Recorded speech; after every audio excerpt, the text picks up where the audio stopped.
กับสบายดีและสวัสดีเด้อพี่น้องเนาะหมดคู่ทุกคนไปน้องไปฝั่งลาวฝั่งไทยต่างประเทศหมดทุกคู่ทุกคนFCเนาะตอนนี้เป็นเอาไปชงสการเนาะอยู่บ้านน้องห้อยพี่น้องเอ้ย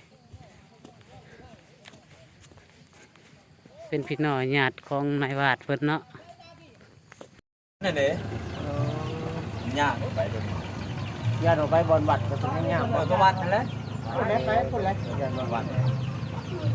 ไปย่างได้ไปตรงนี้ย่าง ขี่ไปก็ได้เลี้ยวนี่เงินคนเล่นวงอยู่เนาะ เข้าไปเล่นนี่ ก็ได้พระนี่ไกลบ่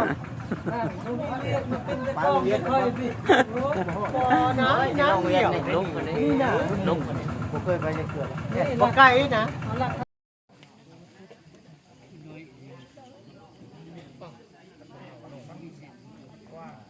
แขนโดนไงทั้งทุนอีก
ใช่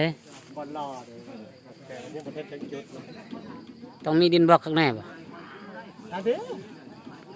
โอ้ยหลายเลยนะ บ่จะแบบว่าเฮาอยากทำนั่นนะมาชงสการบ้านน้องห้อยนี่ต้องเฮ็ดหยังไง ปฏิบัติตามผิดข้อประเภทนี้ที่เคยนับถือกันมาจากโบราณกาลแล้ว ต้องมีเหล้ามีเบียร์บ่ บ่อน้ำเด้อนั่นได้โดยน้ำเด้อ เมื่อบ่เมื่อฮอดเฮือนแล้วต้องมีให้อยู่ก่อนบ่หรือเมื่อเลย บ่อ ประมาณ กับพักผ่อนอยู่แถวนี่ก่อนโดย อ่า มัดทีมงาน อ่า ก็ดังเกือบเต่าเข้ามองนี่จังหวะ อันนี้ห้องผู้นี้บ่สิตัวแทนผู้ที่1จังหน่อยนะ โดย ผู้ที่1เนาะ โดย ที่สมบัติ16 ทั้งบุญ ฮะ น้ำน้ำคุณเพิ่นฮู้จักเพิ่นฮู้จักพนักงานน้ำน้ำสัมภาษณ์เพิ่นเลย บ่เท่า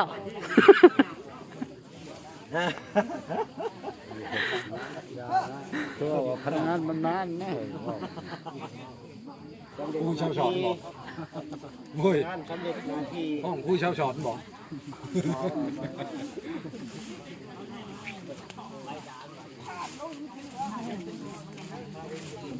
ยังแต่เจ้าเขายังบ่เฮ็ดนี่เอิ้นเฮ็ดหมด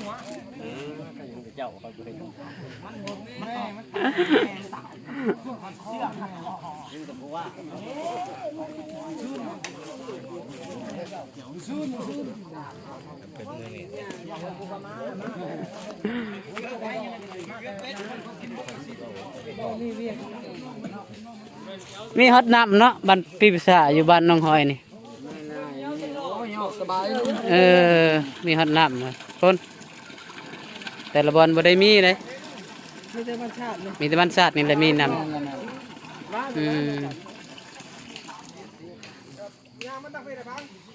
ฮะ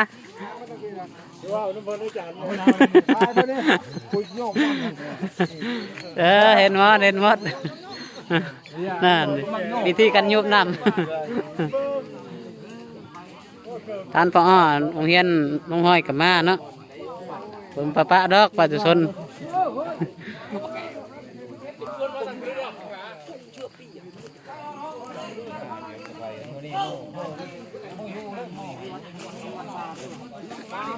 ใช่เลยเห็นพ่ออยากเป็นได้บ้างลบไรต่างชีวิตแต่เนาะ นั่นแหละบ่อยากให้ไปนำขึ้นรถขึ้นอย่างเห็นบ่ อย่าลิ้นรถเขาแล้วนะ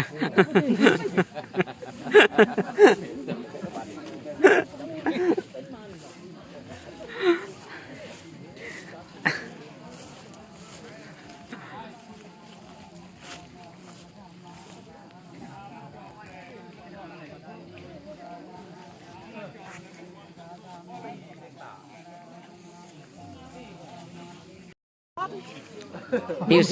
วซาบ้านน้อยนี่แบบว่าบ้านเดียวนี่เนาะ โดย เออ